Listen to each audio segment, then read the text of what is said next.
tradition, and they would remember the days that God provided them for them in the wilderness. Yeah.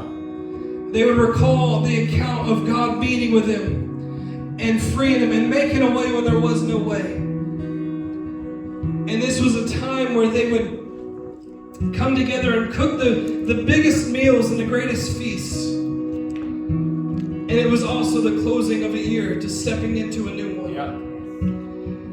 I know we aren't on the same calendar as them, but to us, we're leaving a year and stepping into another one. Yeah.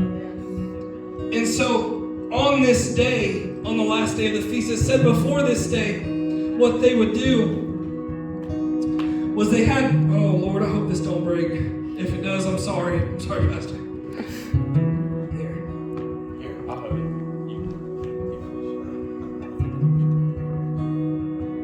It said on this day, they would, before the day came, they had a bucket of water, and they were commanded to come to the altar and to pour out their water.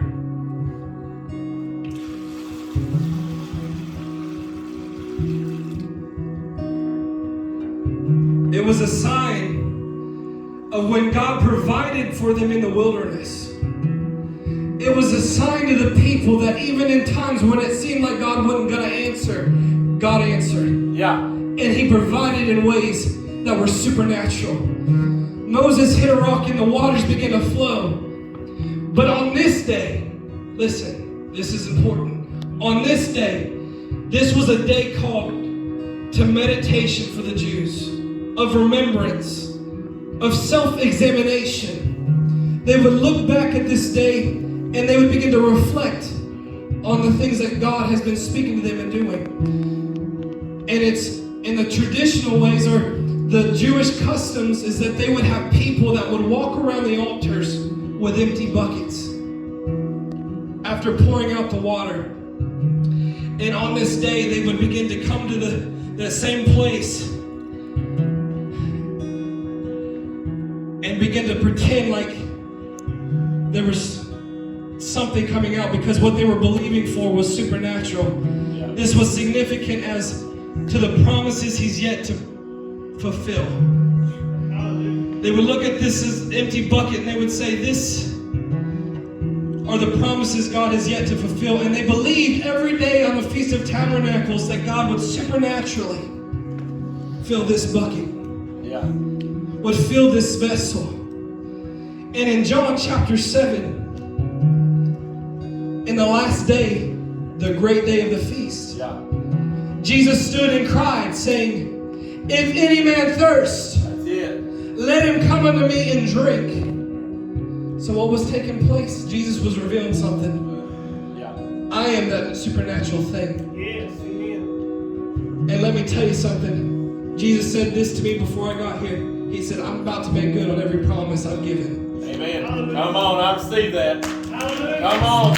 I'm about to make good on every promise you can do. I'm about to make good that revival comes to your house. Come on. I'm about to make good on the promise that I gave to you to speak to nations and to watch lives transformed. I'm about to make good on the promise that I made you to watch your financial situation shift and turn around in this next coming year. Let me tell you something. We're approaching the end of the year, but let me tell you, the end of a thing is better than the beginning. That God is getting ready to do something that is going to change and shift your home and house. So get ready, Destiny Church. What He's getting ready to do, He's getting ready to fill this empty bucket with the promises that He has spoken to you, with the provision that He has said that He would give to you. He is getting ready to release the pouring out. Yeah. So my question to you tonight, who's thirsty? Come on. Who's thirsty? Who's thirsty for this water? You see, even in the middle of a race, you get thirsty. And that's the cry of Jesus today. Who's thirsty?